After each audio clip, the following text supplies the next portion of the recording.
ঘুম থেকে উঠেই চা খেয়ে নিচ্ছি। আমরা বাঙালিদের নিয়মই ঘুম থেকে উঠে চা না খেলে যেমন সারা দিনটাই ভালো লাগে না। তো দেখো আমার পাশের বাড়ি যে মামি শাশুড়ি বলি, উনি ওই সোফাতে বসেছেন আর দুজন গল্প করছি আর চা খাচ্ছি। তো তোমরা তো জানোই আমার ঘুম থেকে উঠেই চা লাগে। তো গুড মর্নিং বন্ধুরা, তোমরা সবাই কেমন আছো? আশা করি ভালো আছো আর আমিও ভালো আছি। তো দিনটাকে শুরু করে দিলাম, কিন্তু ভিডিও এখন পর্যন্ত না হয়েছে এডিট আপলোড। কবে কবে এডিট করব আর কবে যে আপলোড বসাবো এটাই ভাবছি। কেননা কি জানো, কালকে সারাটা দিন লেগেছে আপলোড হতে হতে। এত নেটের প্রবলেম আমার ঘরে, কি বলবো তোমাদেরকে। যদি আমি 9টা-10টাতে আপলোডে বসাই তো সারাটা দিন চলে যায়, রাত্র 7টা 8টা বেজে যায়। মানে এই প্রবলেম আর কি নেটের, কি বলবো। আর তো যদি সকাল সকাল আপলোডে বসিয়ে দিই 7টা 8টার দিকে, তাহলে আবার ঠিকই থাকে। কিন্তু সব দিন তো আর সমান হয় না, সব দিন আমি রাতের বেলা এডিট করে রাখতেও পারি না। তো সকাল সকাল করি, আর আজকে তো সকাল সকাল এডিট করতে পারলাম না। কারণ কি জানো, কালকে রাত্রে আমি অ্যালার্জির ওষুধ খেয়ে ঘুমিয়েছিলাম। তো আর এত ঘুম দিয়েছি, 9টার উপরে বেজে গেছে বলতেই পারি না আমি। তো 10টার সময় আমি ঘুম থেকে উঠলাম, প্রায় 10টার দিকে। এখন 10:30 বাজে, আমি এইমাত্র চা খেয়েছি। তো ভাবো, আর যা রৌদ্র, একদিকে তো জল নেই, মোটর লাগাবো বলে লাগাচ্ছি না, সাপ্লাইও আসছে না আজকে 10-12 দিন থেকে। তো একটুকুই জল নেই। তারপরে যেখানে বসে বাসন মাজবো সেই জায়গায় তো এত রৌদ্র উঠেছে, কি বলবো, এত রৌদ্র উঠেছে। তো আজকে আমি বাসন মাজার জায়গায় বাসন মাজবো না, আমি একটু ছায়া দেখে ওই জায়গায় বসে বাসন মাজবো। কেননা এত রোদে বাসন মাজাটা আমার আমি পারছি না, এত ইয়ে হবে আর কি, কষ্ট হবে। তো আর কি বলবো, তবে মোটর লাগাবো এখন না, বিকেলের দিকে বা দুপুরের দিকে লাগাবো মোটর। এখন একটা মোটর আপাতত যার কুয়াতে ওদের একটা মোটর লাগানো চলছে আর কি।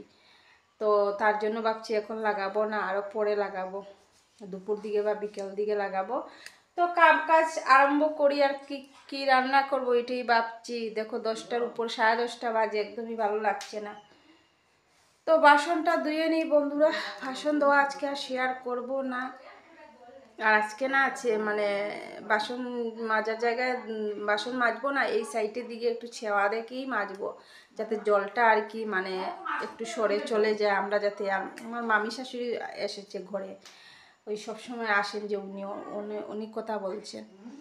তো ঠিক আছে বন্ধুরা, দেখতে থাকো ভিডিওটা লাস্ট পর্যন্ত।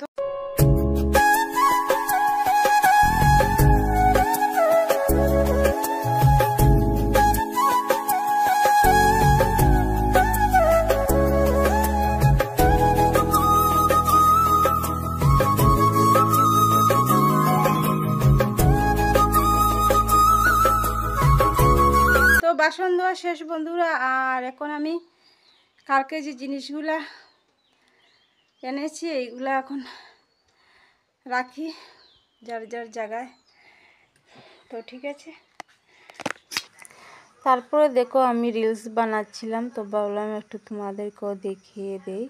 তারপর তো সন্ধে হয়ে যাচ্ছে, ভাত খেয়ে একটু রেস্ট নিলাম। রেস্ট নিয়ে তারপর ভাবছি যে না, সন্ধ্যা হয়ে যাচ্ছে, তো মোটরটা খুলে নেই, পরে মনে নাও থাকতে পারে। তো দেখো মোটরটা খুললাম আমি। আর তো মোটর লাগানো আর খোলাটা না অনেক কষ্ট, কিন্তু জল যখন পুরো টিপটপ থাকে, ভর্তি থাকে, তখন কাজ করতে অনেকটা সুবিধা হয়।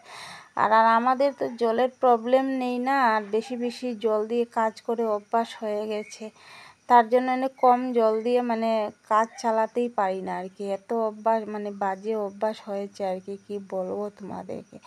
যারা টাউনে থাকে তাদের তো অনেক কষ্ট, এত হিসাব করে জল ফেলতে হয়, কি বলবো। আর তো সেগুলো আমাদের অভ্যাস আছে, বা জানি যে টাউনের মানুষরা কি কষ্ট করে। তো আমরা একটু গ্রাম টাইপে থাকি, তো তার জন্য দেখো এই যে ফিশারি আছে, তারপর কুয়া আছে, সাপ্লাই আছে, আমাদের জলের কোনো কষ্টই হয় না।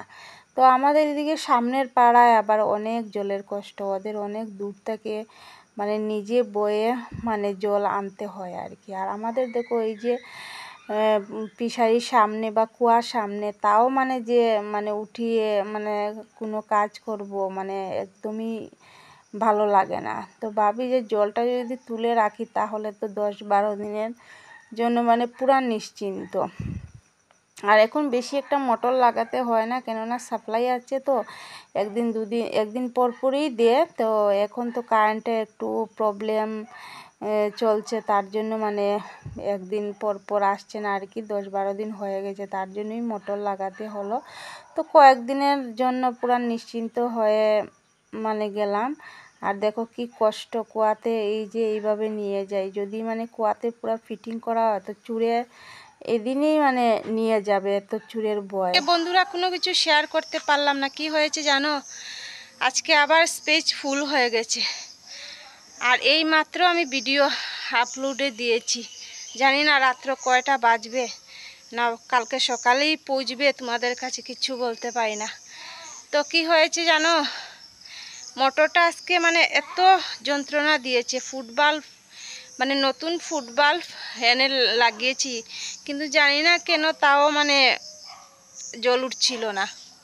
মানে এত কষ্ট হয় না, মানে কি বলবো, মানে 3-4 বার। তেও মানে ভাগ্য ভালো ছিল, মানে আমাদের ওই যে আমার দিদি বলি না, তো ওর হাজব্যান্ড, তো আমি রাঙ্গাদা ডাকি ওকে আর কি। তো উনি এসে তারপর মানে 3-4 বার খুললো লাগালো, তারপর হয়েই না, জল উঠছেই না। তো তারপর মানে কি করব, পরে ওদের মোটর ছিল লাগানো, তো ওদের মোটর থেকে তারপর আমি সেকশন পাইপটা খুলে তারপর মানে ওই রাঙ্গাদাই দিয়েছে লাগিয়ে, সেকশন পাইপ মানে ওদেরটা আর কি লাগিয়ে দিয়েছে। তারপর জল উঠলো। 2টোর সময় আমি কুয়াতে নেমেছিলাম আর 3টা বাজলো, মানে জল উঠতে আর কি, সব কিছু ঠিক হতে। তারপর তো আমি বাথরুমে চলে গিয়েছি। তো আমি বাথরুম পরিষ্কার করে, ল্যাট্রিন বাথরুম সব কিছু পরিষ্কার করে স্নান করে বেরিয়েছি। আর মেয়ে আজকে অনেক দেরি হয়েছে, মেয়ে স্নান করে পূজা দিয়েছে, তারপর আমরা ভাত খেয়েছি। ভাত খেয়ে একটু রেস্ট করে এই এখন মোটরটা গিয়ে খুললাম কুয়া থেকে। এই ফুটবাল্বটা না নতুন লাগিয়েছি, আগেরটা তো ভেঙে গিয়েছে, এই দেখুন নতুন লাগিয়েছি, কিন্তু জানি না কিসের জন্য। খুলে আবার লাগিয়ে দিয়েছিল রাঙ্গাদা, কিন্তু তাও জল উঠছিল না। মানে এত প্রবলেম হচ্ছিল কি বলবো তোমাদেরকে। আর জল টল ভরা শেষ, তারপর সাপ্লাই আসলো। মানে জল সব কিছু পুরা আমাদের পুরা ভরা হয়ে গেছে, তারপর সাপ্লাই আসলো। আজকে মনে হয় আজকে 10-12 দিন হবে, 10-12 দিন। ডেইলি দিন যদি সাপ্লাইটা দিয়ে দিত তাহলে কিন্তু এত প্রবলেম হতো না। তো এই হলো, তো কয়েকদিনের লেগে নিশ্চিন্ত আর কি। তো একদিন ট্রাই করতে হবে যে কেন নতুন লাগানোর পরও জল উঠছে না কি। আর তোমাদের সাথে রান্না বান্নাও আমি শেয়ার করতে পারলাম না, অনেক কাজ করি। সকালে বলেছিলাম তোমাদেরকে যে আমি যে কালকে যে মানে গ্রসারি আইটেম এনেছি, তো ওইগুলা সব কিছু ডাবিয়ে মানে তুলে রাখলাম গুছিয়ে, তারপর রান্না করলাম। তো রান্না কী করেছি জানো, ঝিঙ্গে কাটল বিচি দিয়ে শুটকি মাছ দিয়ে তরকারি বানিয়েছি আর ভাত বানিয়েছি, আর কোনো কিছুই রান্না করলাম না। তো এই দিয়ে 4:30টার সময় ভাত খেয়েছি। বাবু কত খিদে পেয়েছিল আর কি। তো ঠিক আছে বন্ধুরা, অনেক বকবক করে নিয়েছি। আমি তো ভাবতেই পারছিলাম না যে এতটুকু তোমাদের সাথে শেয়ার করতে পারবো বলে। তো আর আজকে মোবাইলটাও যন্ত্রণা দিল, আর এইদিকে মোটরে যন্ত্রণা দিল। মানে আজকে এত মানে কষ্ট হয়েছে কি বলবো আর কি। কোনো দিন এইরকমই অবস্থা হয়। তো ঠিক আছে, ভিজে কাপড় টাপড় উঠিয়ে নিই, সন্ধ্যা হয়ে গেছে। তো এখনের মতো টাটা, আবার আসছি। আর কোনো দিন এত মানে কি বলবো আর কি, মোটরে এত জ্বালা দেয় আমাকে, কি বলবো বলে বুঝাতে পারবো না। আর একা হাতে সব সামলানো বলো কি মানে হয়, কত কষ্ট। আমার জীবনটাই গেল এইভাবেই কষ্টে কষ্টে, আরও কত কিনা যে করতে হবে আমার জীবনে, সত্যি। তো ঠিক আছে বন্ধুরা। এই দেখো বন্ধুরা, কালকে বাজার থেকে এই যে আমি এনেছি, এই দেখো এটা কি বলো তো, তোমরা বলতে পারবে? এটা মিষ্টি আলু, আমরা বলি মিষ্টি আলু, কেউ কেউ রাঙ্গা আলুও বলে, তো আমরা বলি মিষ্টি আলু। এই দেখো একটু নুন দিয়ে আমি সিদ্ধ করে নিয়েছি, চা দিয়ে খাবো, আমার চা দিয়ে খুব ভালো লাগে এইগুলা আলু তরকারি। এই দেখো চা, আর এইগুলা আলু না তরকারি তো দিয়ে খায় অনেকে, আমরাও খাই, তো আমার এত বেশি ভালো লাগে না, মিষ্টি তো আমি চা দিয়েই খেয়ে নিই। এই দেখো বন্ধুরা, রাতে পনির, শুধু পনির, পেঁয়াজ বাটা আদা বাটা দিয়ে পনির হয়েছে। এই দেখো, এই দেখো এটা দারচিনি, এই যে দারচিনি, তো আর একটু আর কি মাখা মাখা করতে হবে, ঝুলটা একটু বেশি হয়ে গেছে। এই দেখো, আর এই দেখো দুপুরে এই দেখো শুটকি মাছ আর ঝিঙ্গে কাটল বিচি দিয়ে হয়েছিল এক তরকারি, তো অনেকটাই খেয়ে নিয়েছি, একটু রয়েছে, এটাই হয়েছিল, তোমাদেরকে দেখি।